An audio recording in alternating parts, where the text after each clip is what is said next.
Hello everybody, welcome to Life in France. Life in France versus the UK. And in today's video I'm going to talk about how to run a holiday cottage in France.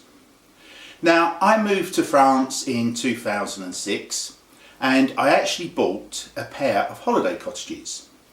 But before that I came over in 2005 for my property search in France. My driving factor was to find a property with a lake because I love fishing, and for me my life in France had to have everything that I wanted. So I looked at 6 properties in 5 different regions of France and I actually ended up buying the only property without a lake. The reason why, the property I actually bought, as I mentioned, was 2 holiday cottages already up and running.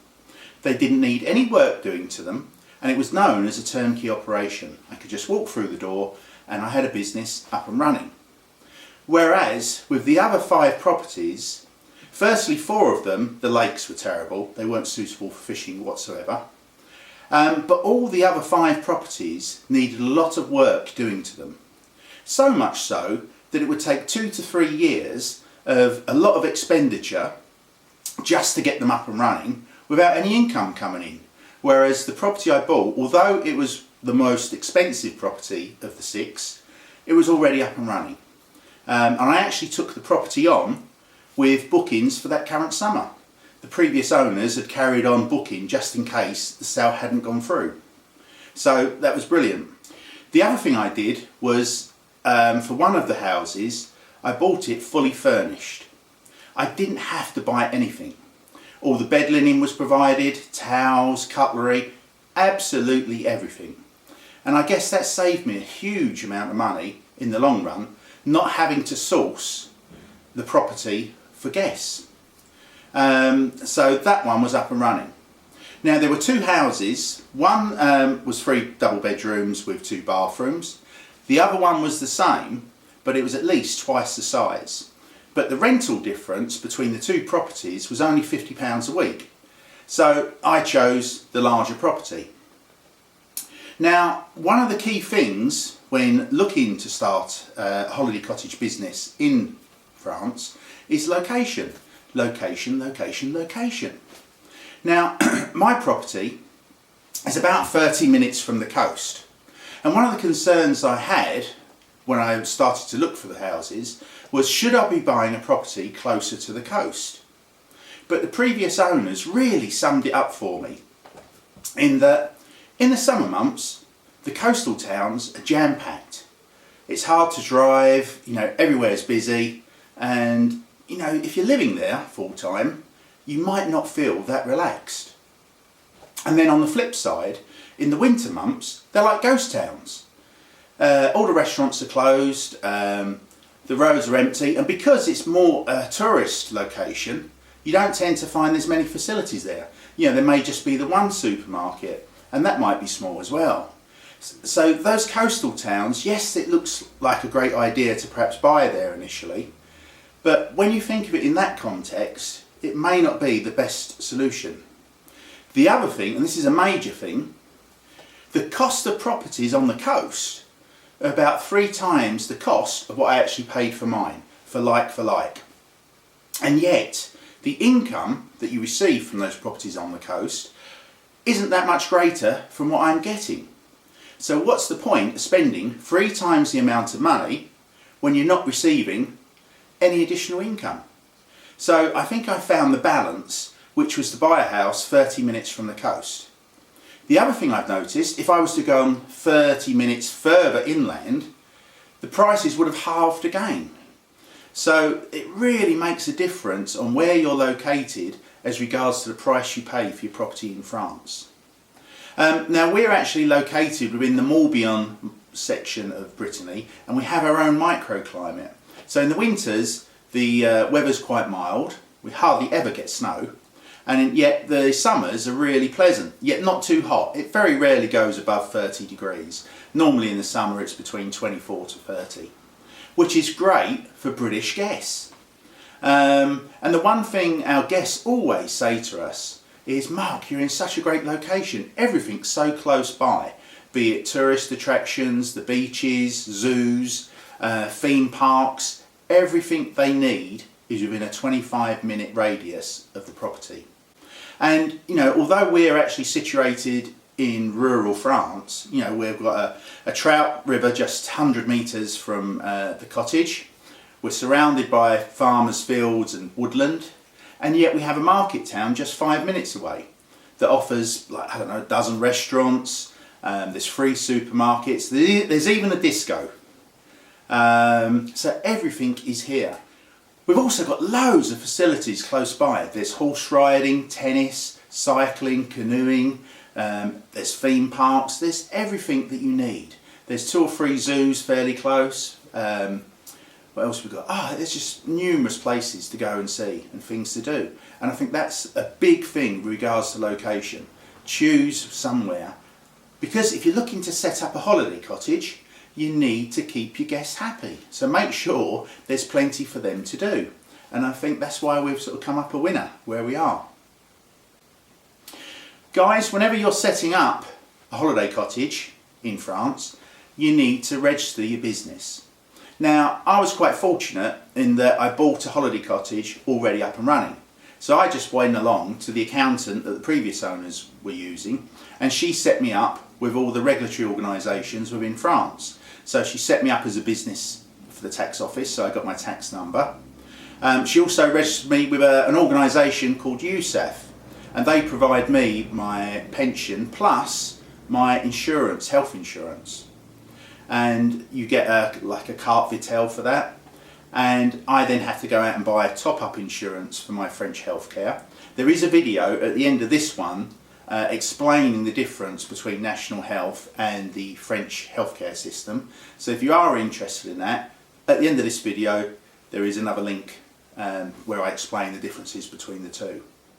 Guys, when you're running a holiday cottage in France or in the UK, I guess you need to have a key selling point. Be it whether you allow pets to stay at the cottages, whether you have a gymnasium for guests to use, whether you've got a swimming pool, whether you cater for children or whether you cater for disabilities. You need to have a key selling point. Some cottages offer services. For instance, they do cookery classes or art classes. Some offer treatments, be it Reiki or crystal healing or just masseur. You need to have a selling point that's different and puts you away from your competition, because you're fighting for those same guests. But if you can offer something slightly different, then all of a sudden you're going to pull more people towards you. And we do that by having, obviously, we've got a swimming pool, we've got an extensive play area for children, we've created a very subtropical garden. I've looked at other gardens in the area of holiday cottages, and we've tried to make sure ours is at a very high standard. So we offer everything to make our guests happy. And that's the thing, make your guests happy.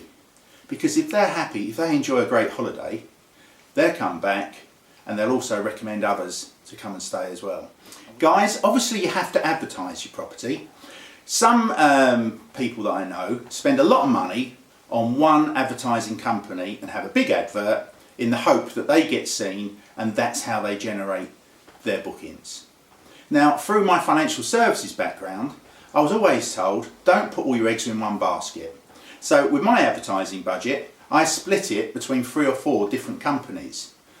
Although the adverts aren't big themselves, I think I'm getting seen by more people, and we seem to do a lot better than our competitors that live close by. And I think that's one of the key points, in that we're getting seen by a lot of people. Guys, I guess one of the things you need to ask yourself is whether you're going to allow pets in your holiday cottage. We've taken the stance of not allowing dogs into our cottage. The reason being, changeover days are hard enough as it is, without having to clear up the mess of a pet in your cottage. Now, we've had a dog ourselves, and we know fully well how hard it is to get every single hair out of that house. And we don't want that situation. Now, we didn't allow our dog on the furniture, let alone on a bed. But can you imagine the situation where if you have a holiday cottage and you allow dogs into that cottage, they're climbing over the furniture, some owners allow them to sleep on the bed. What a nightmare that's going to be to clean. So we've taken the stance of no pets. We do have friends down the road that do allow pets to stay. Now they've got the situation where they've got 4 cottages, and I think it's crazy that they allow dogs in every single cottage. If it were me, if I did have multiple properties and I decided that I wanted to have that sort of extra pool of guests coming in and allow dogs to come, then I'd just allocate 1 cottage, because surely it's going to be a lot easier to keep 1 cottage clean with pets than have pets in all 4. And the other thing they've mentioned, sometimes they have multiple dogs staying in different cottages and they find dog's poo within their grounds. And obviously they can't tell who's responsible. But if you have only 1 house with pets staying, at least if you do see some faeces around your property, you know who to talk to and get it sorted. Guys, with regards to running the cottage, one of the things obviously is changeover day. Now, we've just followed what the previous owners did in the past, in that we ask our guests to leave the property by 10 o'clock in the morning, and for new guests not to arrive until 4 o'clock. That gives us 6 hours to get the cottage up and running, ready for the next guest. Now, one of the things we do ask is, for our guests, is whether they want to take advantage of a top-up clean service. Now, we actually charge €50 for this. And what this allows the guests to do is basically to get up in the morning on the last day, have breakfast and go. It doesn't mean though that they don't have to clean the cottage throughout the week. They have to keep the cottage clean throughout the week, but it just gives them that flexibility that they can shower in the morning, have breakfast and go. We still expect the cottage to be at a certain level. Some guests take advantage of it, some don't. But we found that €50 isn't a lot to ask, and a lot of guests do actually say yes, we'll have that please, and that causes less problems. I think if we tried to charge more people would say no, and then you've got the situation whether they actually clean it properly. And with us, we find that a top-up clean takes about 2 to 3 hours to do, and we just have a general rule: if it takes more than 4 hours to clean that cottage, then we do actually charge our guests an additional cleaning fee, because a top-up clean should actually only take 2 to 3 hours. If we have to be in that house for 4, 5 or even up to the 6 hours, then we do charge additional cleaning fees, and that's all within our terms and conditions. That was the other thing, guys, that we found easy when running our holiday cottage, is that we just used all the items of the previous owners. They had a booking form already up and running, and they also had a standardised terms and conditions for the property, and we've just used that and maybe made a few little alterations. But it's a standard terms and conditions that's used by a lot of property owners throughout France, and it basically just rubber stamps everything so that there aren't any problems if there are any disagreements with guests. Guys, I guess I should explain the booking process. Once we receive an inquiry, we then send that person our booking form, which gives us all their details. They confirm their address, who's coming, and they sign the bottom of the booking form to confirm their agreement to our terms and conditions. So we send the terms and conditions to them, and we also send them our bank details.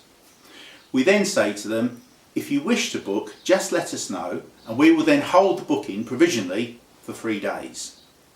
On receipt of the completed booking form and payment of the 25% booking deposit, we will then send a formal confirmation email that your holiday is booked. So that's the process, and then they pay the final balance plus a £200 security deposit 8 weeks before the start of their holiday. It's as simple as that. Works very well, been doing it for the last 14 years without any problems. Guys, with regards to the top-up clean, some people have said to me, well, why don't you just include the cost of cleaning within your price? Well, the problem with that is, if guests just expect you to clean up after them, we would find that the majority of cases the cottage would be in a right state.